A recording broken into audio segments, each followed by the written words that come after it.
Good morning students. पिछले class में हम लोग डिस्कस कर रहे थे रिफ्रैक्शन ऑफ लाइट के ऊपर, जिसमें हमने डिस्कस किया था लॉज ऑफ रिफ्रैक्शंस, है ना। उसके बाद refraction of light in different mediums हम लोग डिस्कस किए।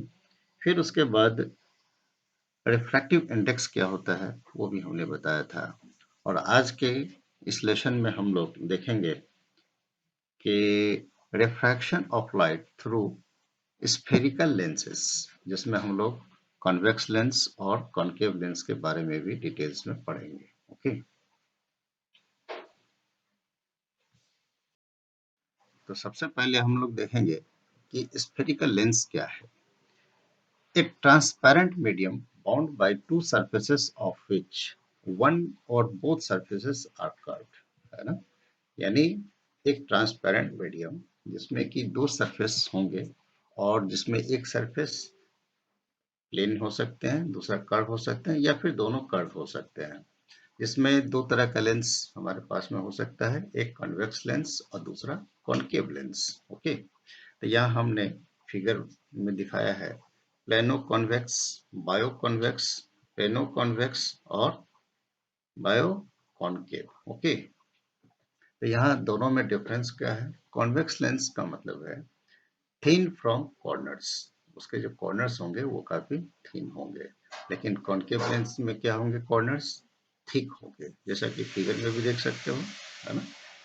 और दूसरा है थिक एट सेंटर। जो कॉन्वेक्स लेंस होगा वो सेंटर में क्या होगा, थिक होगा, यानी मोटा होगा, ठीक है। और concave lens will be thin at centre, centre में वो थिन होगा। और कॉन्वेक्स लेंस को ही हम लोग बोलते हैं कन्वर्जिंग लेंस, और कॉनकेव लेंस को बोलते हैं डाइवर्जिंग लेंस। तो कन्वर्जिंग लेंस का मतलब ये होता है जब किसी लेंस के ऊपर जो लाइट रेज इंसिडेंट्स होता है, तो इंसिडेंट होने के बाद जब वो रिफ्रैक्शन होगा उसका लाइट का, तो वो क्या होगा, डिफरेंट सॉरी एक डायरेक्शन में एक पॉइंट पे जाके सारे लेंस सारे रेज मिलते हैं, मीट होते हैं।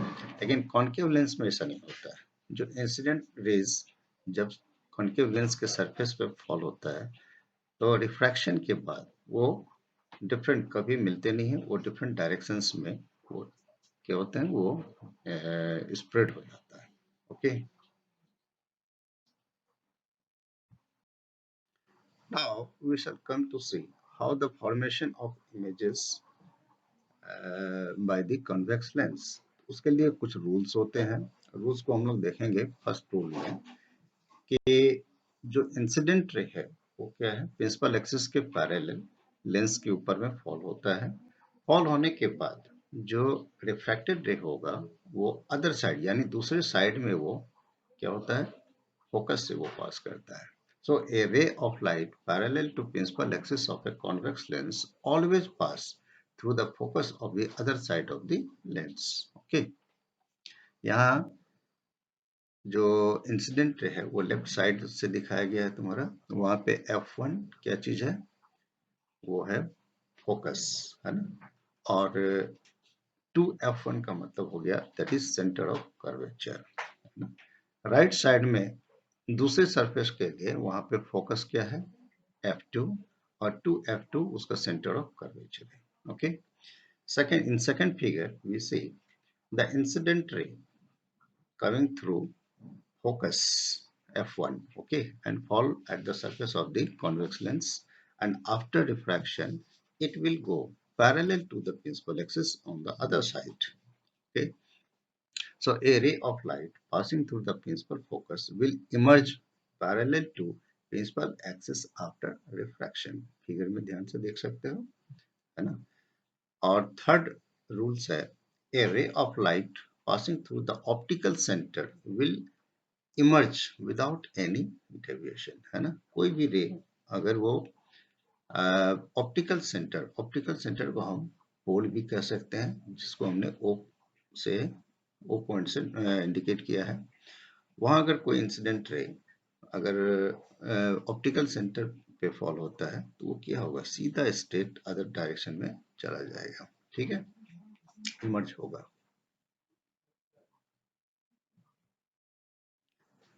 Now we shall see the rays diagram of image found by convex lens, है ना। तो पहला है when object is at infinity, अगर ऑब्जेक्ट इंफिनिटी पे है तो इमेज का पोजीशन कहाँ होगा, वो लेंस के राइट साइड में f2 यानी फोकस पे होगा, है ना। और जो इमेज का फॉर्मेशन होगा उसका नेचर रियल होगा और वो इन्वर्टेड होगा, है ना। और साइज जो है वो क्या होगा, पॉइंट साइज होगा और हाईली डिमिनिश्ड यानी काफी छोटा होगा, है ना। फिगर को ध्यान से देखो, है ना। यहाँ ए डैश बी डैश क्या चीज है, एक इमेज है ना, और ये रियल है। दूसरा फिगर में हम लोग देख सकते हैं कि when object is beyond 2f1 यानी सेंटर ऑफ कर्वेचर से थोड़ा अवे है, दूर में है, तो क्या होगा, इमेज का पोजीशन होगा बिटवीन f2 एंड 2f यानी लेंस के राइट साइड में, है ना। क्या होगा वो, f2 यानी फोकस और 2f2 का मतलब सेंटर ऑफ कर्वेचर, दोनों के बीच में होगा। नेचर कैसा होगा इमेज का, रियल होगा और इन्वर्टेड होगा, और साइज क्या होगा, डिमिनिश्ड होगा यानी छोटा होगा, ठीक है। थर्ड केस में है when object is eight 2f1 यानी कॉन्वेक्स लेंस के लेफ्ट साइड में सेंटर ऑफ कर्वेचर के ऊपर में अगर ऑब्जेक्ट है तो इमेज का फॉर्मेशन लेंस के राइट साइड में सेंटर ऑफ कर्वेचर के ऊपर में ही होगा यानी 2f2 पे होगा, ठीक है। और इमेज का नेचर रियल होगा, इन्वर्टेड होगा, और साइज जो ऑब्जेक्ट का साइज होगा सेम साइज होगा किसका, इमेज का, okay. In the fourth case, when object is between f1 and 2f1, okay, यानी सेंटर ऑफ कर्वेचर और फोकस के बीच में अगर ऑब्जेक्ट है तो इमेज का फॉर्मेशन वो कहाँ होगा, लेंस के राइट साइड में बियॉन्ड सेंटर ऑफ कर्वेचर होगा यानी 2f2, ओके। और इमेज का नेचर रियल होगा, इन्वर्टेड होगा, साइज क्या होगा, एनलार्ज्ड यानी इमेज का साइज ऑब्जेक्ट के साइज से बड़ा होगा, ठीक है। फिफ्थ केस में है when object is eight f1 यानी फोकस के ऊपर में, है ना, यानी लेंस के लेफ्ट साइड में फोकस के ऊपर में ऑब्जेक्ट अगर है तो इमेज का फॉर्मेशन राइट साइड में कहाँ होगा, इंफिनिटी पे होगा, नेचर रियल होगा, साथ साथ इन्वर्टेड होगा, और साइज हाईली एनलार्ज, है ना, यानी ऑब्जेक्ट के साइज से इमेज का साइज बहुत बड़ा होगा, ओके। और लास्ट केस है when object is between f1 and optical centre, okay. तो इमेज का जो पोजीशन है कहाँ होगा, on the same side of the lens as object यानी जिस साइड में ऑब्जेक्ट था उसी साइड में इमेज का भी फॉर्मेशन होगा, ठीक है। और नेचर कैसा होगा, इमेज का वर्चुअल होगा और एरेक्ट होगा, है ना। और साइज क्या होगा, एनलार्ज्ड होगा। तो यहाँ पे एक देखने वाली चीज है कि first second third fourth and fifth case में, ये सारे केस में हमें क्या देखने के लिए मिला है, ऑब्जेक्ट को हमने जिस साइड में रखा है उसके ऑपोजिट साइड में इमेज का फॉर्मेशन हुआ, ठीक है। और सभी में जो इमेज का फॉर्मेशन हुआ उसका नेचर था कैसा, रियल था और इन्वर्टेड था।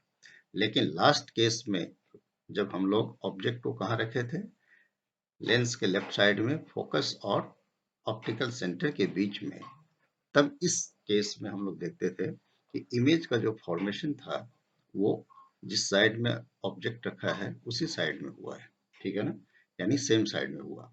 और नेचर इस केस में कैसा हुआ है इमेज का, वर्चुअल, है ना, हमें समझना चाहिए।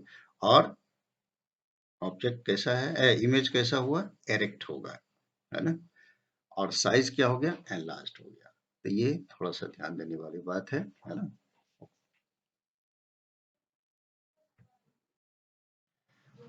Now, here is the rules for image formation by concave lens, है ना। यहाँ तीन रूल्स है इमेज फॉर्मेशन के लिए।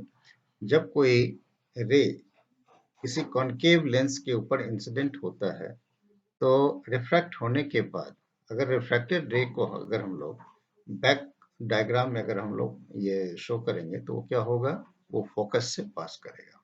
ठीक है। सेकंड केस में है कि अगर कोई रे a ray of light appearing to meet the principal focus of a concave lens will emerge parallel to the principal axis। यानी कोई रे अगर इंसिडेंट होता है किसी कॉन्केव लेंस के ऊपर पे, है ना, और वो रे को अगर एक्सटेंड करके हम लोग देखेंगे कि राइट साइड में अगर वो फोकस से पे मीट होता है, तो जो रे रिफ्रैक्ट होगा वो क्या होगा, प्रिंसिपल एक्सिस का पैरेलल होगा। ठीक है। और लास्ट है, a ray of light passing through the optical center of a lens will emerge out without any deviation। Okay, यानी वो रे सीधा वो स्ट्रेट में चला जाएगा।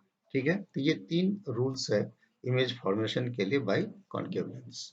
Now we shall see the image formed when we keep the object at infinity। The first one is when object is placed at infinity, image will be formed at focus।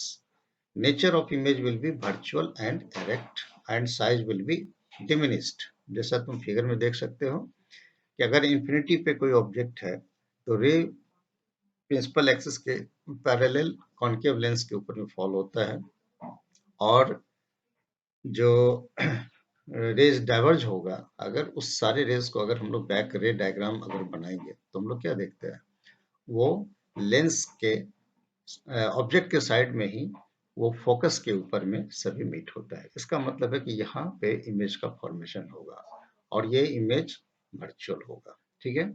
In the second case when object is placed between infinity and optical centre, अगर object को अगर हम लोग कहाँ रखेंगे, optical centre और infinity के बीच में, तो इमेज का फॉर्मेशन जिस साइड में ऑब्जेक्ट होगा उसी साइड में इमेज का भी फॉर्मेशन होगा, है ना। सो position will be between focus and optical centre. Okay. Nature of the image will be virtual and direct and size will be diminished, यानी छोटा होगा। ठीक है। अब यहाँ पे सबसे इंपॉर्टेंट है sign convention for spherical lens. Okay. First one is sign convention are similar to the one used for spherical mirror. यानी जैसा कि मिरर में हम लोग ने साइन कन्वेंशन का यूज किया था, वही साइन कन्वेंशन हम लोग लेंस में भी यूज करेंगे, लेकिन, है ना, measurements are taken from the optical centre of the lens, है ना, and focal length of the convex lens will always be positive and focal length of the concave lens will always be negative। Okay. Now here is a very important formula for lens. It is 1 upon V minus 1 upon U is equal to 1 upon F। Okay, यानी reciprocal of image distance minus reciprocal of object distance will be equal to the reciprocal of the focal length। Okay. And for formula of magnification it is hi by ho, yani hi is height of image, ho is height of object। Okay. Also magnification is equal to v upon u। Okay. So next is power of a lens। It is defined as the reciprocal of focal length in meter, है ना। जब किसी lens का focal length का अगर हम लोग reciprocal अगर देखेंगे तो जो वैल्यू मिलता है वही पावर लेंस का वो पावर होता है। ठीक है। द डिग्री ऑफ कन्वर्जेंस और divergence of light rays is expressed in terms of power, है ना, वेरी इंपॉर्टेंट थिंग, है ना। So power is 1 upon focal length, और फोकल लेंथ को यूनिट में क्या लेना है, हमेशा मीटर में लेना है। So P is equal to 1 upon F। Okay. SI unit of power is dioptre, और डायोप्टर को हम लोग इंडिकेट करते हैं कैपिटल D से। सो 1 डायोप्टर इज इक्वल टू 1 पर मीटर, याद रखना चाहिए 1 डायोप्टर इज इक्वल टू 1 पर मीटर। ठीक है।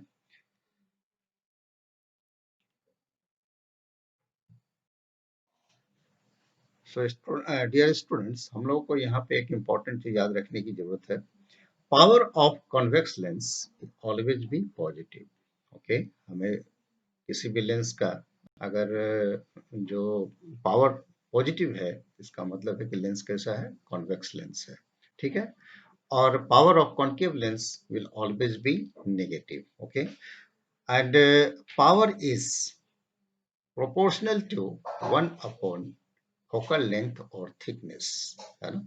हम कह सकते हैं कि power is inversely proportional to the focal length of the lens. Okay, और बहुत सारे लेंस को अगर हम लोग एक साथ कंबाइन कर देते हैं, है ना, तो कंबाइन करने के बाद जो पावर लेंस का बनेगा वो कितना होगा, P is equal to P1 plus P2 plus P3 and so on, है ना। यानी जितना लेंस को अगर हम लोग एक दूसरे के साथ में ज्वाइन करेंगे, है ना, कंबाइन करेंगे, तो टोटल क्या होगा, एक अरिथमेटिकल सम होगा। ओके, तो ये था आज का हमारा refraction of light through concave lens and convex lens. Okay, उम्मीद है स्टूडेंट तुम लोगों को ये काफी पसंद आएगा और समझ में भी आएगा। अगर किसी तरह की कोई तुम्हें परेशानी हो या कोई क्वेरी हो मन में, तो वो हमसे तुम आसानी से पूछ सकते हो। Okay, thank you.